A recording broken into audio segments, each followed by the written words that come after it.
Hello and welcome to Chatshow. Now today I'm joined by a band who have enjoyed 10 years of award-winning dance music. They are internationally popular and have indeed played to over 3 million people in the past 3 years. They are just releasing their greatest hits collection entitled Forever Faithless. So it is of course my pleasure to introduce Faithless to you. Thanks very much for joining us on the show today, guys. Pleasure, good morning. Good morning. What I want to do is I want to take you straight back because I know that you've got 3 main members, haven't you, of Faithless? It's yourself, Maxi Jazz, Sister Bliss and Rolo, who's the producer and remixer. And you're all kind of completely different, aren't you? Maxi Jazz, you're a Buddhist. Yeah. You're a classically trained pianist and DJ. And how did it sort of all come about, Faithless?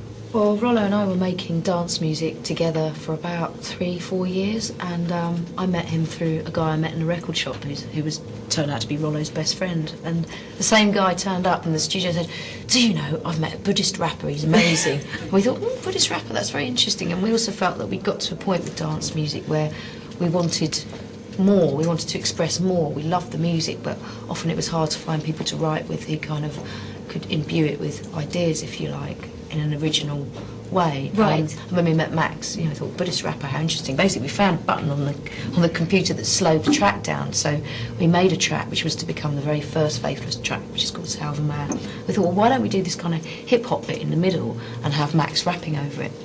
And so basically, the Buddhist rapper himself came down the studio and laid a rap over this bit in the middle. And what was interesting was Rollo said to him, "Look, I want you to write a rhyme about frustration when you feel so miserable in your own skin that you just can't stand yourself and the world around you."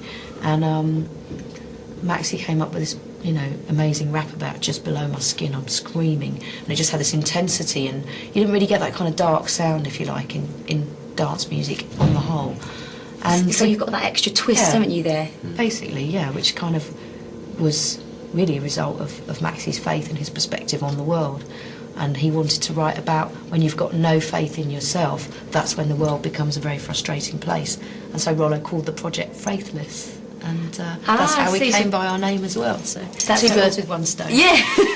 And you were straight in there as well. Pretty much. Where do you get your inspiration to actually write your lyrics then? Is it from being a Buddhist? Yeah, it's from, I follow Nichiren Daishonin's Buddhism, and one of the things that it does is that it points out all of the principles and laws that exist in life. It's a study or a science of life and how to live.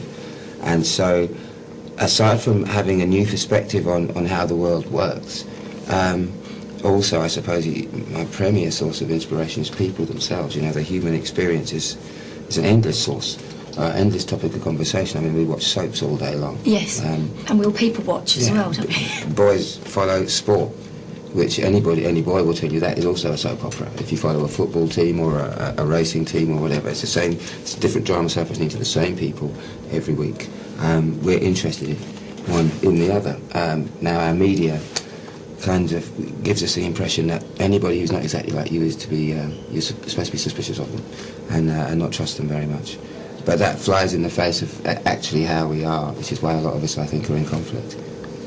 Right. So that's basically, so it's very interesting though, isn't it? Because sometimes you think sometimes when you read lyrics apart from the music, they don't really make sense, but I do think a lot of yours, they do always make sense, because you say you've got that background to it, it's the thought behind it, isn't it? To be honest with you, it can be really quite tough being on tour and getting up every day and singing the same songs to a bunch of very different people each night. So if you're not actually saying something that means something to you, then you can get very disenchanted with it very quickly, I think. Yes, and people, I guess, then wouldn't listen as much as they do. Right. That's why you've had so much success. Yeah, one of the reasons, I think. And I hear that you do always play 100% live, don't you, as well? That's one of the things you started out with and you always wanted to do. And is it true that after shows you always used to like to get together and sing along to Stevie Wonder's album, In Visions, isn't it? It was known on the first tour. On the first tour, yeah. Which was a non-stop party, it must be said. Oh, I think fabulous. as it became more a way of life, people are in bed earlier and earlier. Yeah.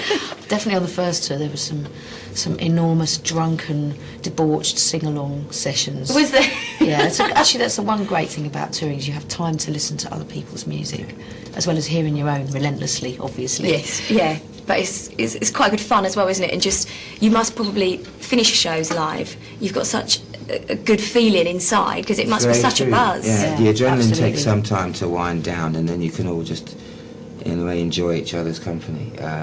But it's hard, you know, people end up getting very messed up in a rock and roll fashion, because partly it is because when you come off stage you've got all this adrenaline and incredible feelings kicking around that Yeah. you wouldn't have on an everyday level if you just worked in an office, I reckon. Quite. Well, and the other thing, of course, is that because you're already so charged up, buzzed, and adrenalined up, and of course dry, you know, you grab a bottle of beer, you're basically to wet your throat, because the beer is not going to get you as high as you already are. Yes. But after you've wet your throat 5 or 6 times, you're still going to have the same effect in the morning, even though you're not feeling anything that night. The next morning you're going to feel like hell, so you do have to kind of watch it a little bit. It's very hard. Yes. I can imagine.